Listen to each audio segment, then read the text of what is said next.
Hello friends. माझा एक मित्र आहे धीरज कुमार. अंदाजे 40 वर्षाचा आहे. चांगली नोकरी आहे, ती पण सरकारी नोकरी आहे. 2 लाखाचा पगार आहे. स्वतःचं घर आहे. फॅमिली वेल सेटल्ड आहे. सगळं काही आनंदात आहे. मग मी त्याला विचारलं, अरे तू पैसे कुठे इन्व्हेस्ट करतोस? तर तो म्हणाला की मी बँक एफडीत करतो, नाहीतर पोस्टातील एखाद्या स्कीम मध्ये इन्व्हेस्ट करतो. मग मी पुन्हा विचारलं, तू म्युच्युअल फंड मध्ये का इन्व्हेस्ट करत नाहीस? तर तो म्हणाला की यात खूप जास्त रिस्क आहे. हे ऐकून मला थोडंसं आश्चर्य वाटलं, कारण एकीकडे तरुण मुलं बिटकॉइन, फ्युचर अँड ऑप्शन्स यात रिस्क घेत आहेत, तर एकीकडे काही लोक अजूनही म्युच्युअल फंडमध्ये इन्व्हेस्ट करायला घाबरत आहेत. म्हणजे एकीकडे एक्स्ट्रीम ग्रीड आहे, तर एकीकडे एक्स्ट्रीम फिअर आहे. ही इन्व्हेस्टिंग बिहेवियरची दोन टोके आहेत. तर मग प्रश्न हा आहे की बँक एफडीत पैसे गुंतवावेत की म्युच्युअल फंडमध्ये इन्व्हेस्ट करावेत, आणि सर्वात महत्वाचं म्हणजे किती प्रमाणात ते गुंतवावेत. आजच्या या व्हिडिओत आपण ह्याच प्रश्नाचे उत्तर समजून घेणार आहोत. बँक एफडी मध्ये गुंतवलेले पैसे हे एकदम सेफच आहेत, यात काही वादच नाही. त्यात रिस्क ही नसल्यातच जमा आहे. म्हणजे रिस्क झिरो नक्कीच नाही, पण खूपच कमी आहे. म्हणूनच बरेच जण बँक एफडी मध्ये पैसे गुंतवतात.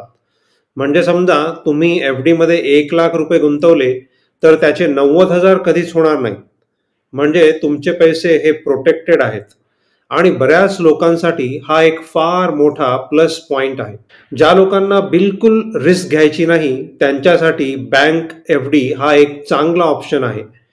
पण बँक एफडी मध्ये रिस्क कमी आहे हे खरेच आहे, पण त्याबरोबर त्यात रिटर्न सुद्धा कमीच आहेत.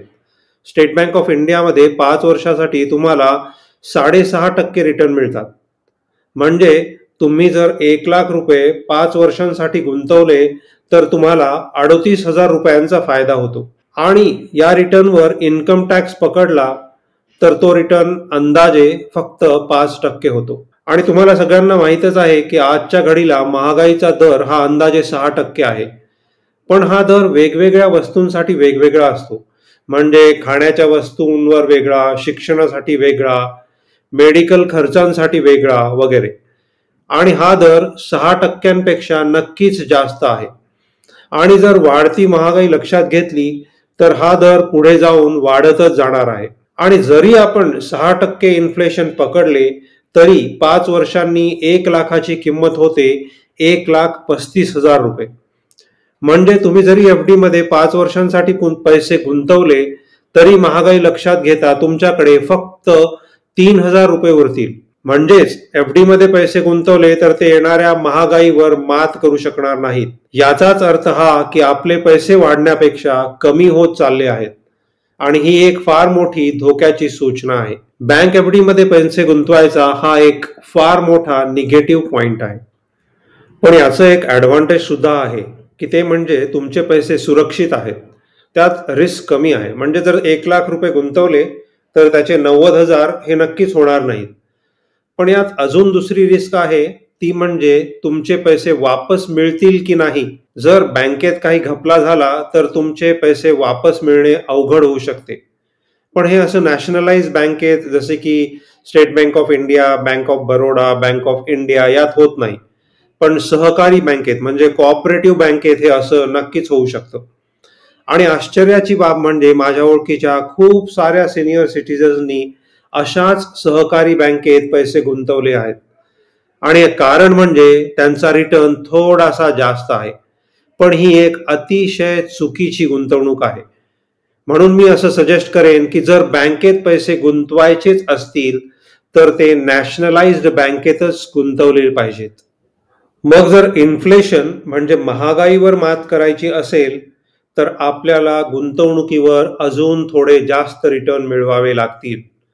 आणि यासाठीच म्युच्युअल फंडाचा पर्यायही वापरावा लागेल. परंतु माझ्या मित्रासारखेच अजूनही बरेच जण आहेत ज्यांनी अद्यापही म्युच्युअल फंडमध्ये गुंतवणूक केलेली नाही. यांचा अजूनही असा समज आहे की स्टॉक मार्केटमध्ये पैसे गुंतवले की ते डुबूनच जातात, आणि म्युच्युअल फंड हे खूप जास्त रिस्की आहे. म्युच्युअल फंडात जर आपण पैसे गुंतवले तर आपल्याला त्यातून नुकसान होईल अशी यांची कल्पना असते. पण म्युच्युअल फंडात तुम्ही जर सिस्टमॅटिक इन्व्हेस्टमेंट प्लॅनद्वारा इन्व्हेस्टमेंट केली, म्हणजे SIP द्वारा इन्व्हेस्टमेंट केली, तर तुमची ही रिस्क खूपच कमी होऊ शकते. त्यामुळे ज्यांना असं वाटतं की म्युच्युअल फंडात खूपच रिस्क आहे, त्यांनी हे समजून घेणं अतिशय आवश्यक आहे. SIP हा असा पर्याय आहे ज्यामुळे तुमची रिस्क ऑटोमॅटिकली खूप कमी होते आणि जेव्हा तुम्ही म्युच्युअल फंडात 5 वर्षांपेक्षा जास्त SIP करत राहता, तेव्हा तुमची रिस्क एकदम निग्लिजिबल होते. आणि हे मी म्हणतोय म्हणून नाही, तर आतापर्यंतचा डेटा हेच दर्शवतो आहे. म्हणूनच आज करोडो भारतीयांनी SIPचा हात पकडून म्युच्युअल फंडात गुंतवणूक करायला सुरुवात केलेली आहे. म्युच्युअल फंड सही है ही ॲडव्हर्टाईज तर तुम्ही नक्कीच ऐकली असेल. सध्या रिटेल इन्व्हेस्टर्समध्ये म्युच्युअल फंडच्या बाबतीत खूप मोठ्या प्रमाणात अवेअरनेस वाढली आहे. बऱ्याचशा लोकांना आता SIPचे महत्त्व कळून चुकले आहे आणि यामुळेच SIP अकाउंटची संख्या 10,22,00,000 इतकी झालेली आहे. नोव्हेंबरच्या महिन्यात जवळजवळ 25,000 करोड रुपये SIPच्या द्वारे म्युच्युअल फंडात गुंतवले गेले आहेत. इतक्या मोठ्या प्रमाणावर दर महिन्याला गुंतवणूक सुरू आहे. त्यामुळे ज्यांनी अजूनही म्युच्युअल फंडात गुंतवणूक केलेली नाही, त्यांनी ती आता सुरू करणे अतिशय गरजेचे आहे. पण याबरोबरच असंही आहे की म्युच्युअल फंडात रिस्क बिलकुलच नाही असं होऊ शकत नाही. बँकेतील FD पेक्षा म्युच्युअल फंडात ही रिस्क थोडीशी जास्त आहे, यात काहीच वाद नाही. म्हणूनच जेव्हा जेव्हा म्युच्युअल फंडाची ॲडव्हर्टाईज केल्या जाते, तेव्हा एक डिस्क्लेमर ही सांगितले जाते की म्युच्युअल फंडातील गुंतवणूक ही बाजाराच्या अधीन आहे आणि गुंतवणूक करण्याआधी सर्व डॉक्युमेंट्स नीट वाचल्यानंतरच गुंतवणूक करा. याचाच अर्थ हा की तिथे बाजाराची जोखीम नक्कीच आहे. पण मग प्रश्न हा उभा राहतो की ही रिस्क, ही जोखीम आपण कशी कमी करू शकतो? तर मी वर सांगितल्याप्रमाणे जर आपण सिस्टमॅटिक इन्व्हेस्टमेंट प्लॅनद्वारे गुंतवणूक सुरू ठेवली, तर ही रिस्क आपण ऑलमोस्ट निग्लिजिबल करू शकतो, प्रोव्हायडेड आपला गुंतवणुकीचा कालावधी हा 5 वर्षांच्या अधिक असला पाहिजे. मग पुढचा प्रश्न हा आहे की जर म्युच्युअल फंडमध्ये पैसे गुंतवले तर मला रिटर्न्स किती मिळतील? तर याचं उत्तर आहे की म्युच्युअल फंडातून तुम्ही 12 ते 15% रिटर्नची अपेक्षा ठेवू शकता. याचाच अर्थ हा की जर तुम्ही 1,00,000 रुपये 5 वर्षासाठी म्युच्युअल फंडात गुंतवले, तर 5 वर्षानंतर तुम्हाला 1,76,000 रुपये मिळतील. म्हणजेच बँक FD पेक्षा दुप्पट रिटर्न तुम्हाला म्युच्युअल फंडामध्ये नक्कीच मिळतील. मग यानंतर दुसरा प्रश्न येतो की म्युच्युअल फंडात किती रकमेने गुंतवणुकीला सुरुवात करावी? जर तुमच्याकडे सर्व खर्च जाऊन गुंतवणुकीसाठी समजा 30,000 रुपये उरले असतील, तर त्यातील 10,000ची SIP तुम्ही सुरू करू शकता. आणि मग जसा जसा तुम्हाला विश्वास बसेल, कॉन्फिडन्स वाटेल की आपले पैसे इथून डुबणार नाहीत, तसे तसे हळूहळू तुम्ही ही SIPची रक्कम वाढवत जाऊ शकता. पण किती गुंतवणूक करायची, कोणत्या फंडात गुंतवणूक करायची हे ठरवण्यासाठी तुम्ही ज्यावर तुमचा विश्वास आहे, जो तुम्हाला फसवणार नाही, अशा डिस्ट्रीब्युटरचा सल्ला नक्कीच अवश्य घ्या आणि त्याच्या सल्ल्यानेच गुंतवणूक करा, जेणेकरून तुम्हाला नुकसान होणार नाही. आणि हो, सर्वात महत्त्वाची बाब म्हणजे बँकेतील सर्वच्या सर्व पैसे म्युच्युअल फंडमध्ये कधीच टाकू नका. काही पैसे बँकमध्ये, काही पैसे पोस्टात असणे अतिशय गरजेचे आहे. यालाच आपण ॲसेट अलोकेशन असं म्हणतो. म्हणजे जर तुमच्याकडे गुंतवणुकीसाठी 100 रुपये असतील, तर त्यातले कमीत कमी 30 रुपये ते जास्तीत जास्त 70 रुपये तुम्ही म्युच्युअल फंडमध्ये गुंतवा आणि बाकीचे पैसे बँकेत, पोस्टात डिस्ट्रीब्यूट करून ठेवा. यामुळे तुमची रिस्क कंट्रोलमध्ये राहील, कमी होईल. त्यामुळे मित्रांनो, हे लक्षात असू द्या की कोणतीही गुंतवणूक करताना रिस्क आणि रिटर्न यांचा योग्य ताळमेळ घालणे अतिशय आवश्यक आहे.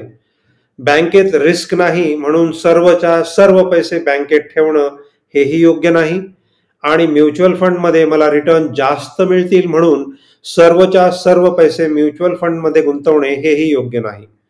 आणि आजच्या काळात मला स्टॉक मार्केटमधलं काहीच कळत नाही किंवा यात माझे सर्व पैसे डुबूनच जातील असा विचार करून यात गुंतवणूक न करणे यामुळे पुढे चालून तुमचे फार मोठे नुकसान होईल.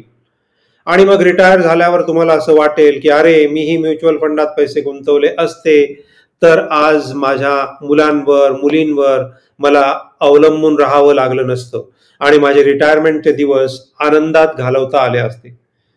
तुमच्यावर ही परिस्थिती न येवो ह्याच सदिच्छा. पण मला खात्री आहे की जर तुम्ही म्युच्युअल फंडात पैसे गुंतवले तर तुमच्यावर ही अशी परिस्थिती नक्कीच येणार नाही आणि तुमचं आयुष्य आनंदात जाईल. फक्त जरुरी काय आहे ते पहिलं पाऊल उचलायची.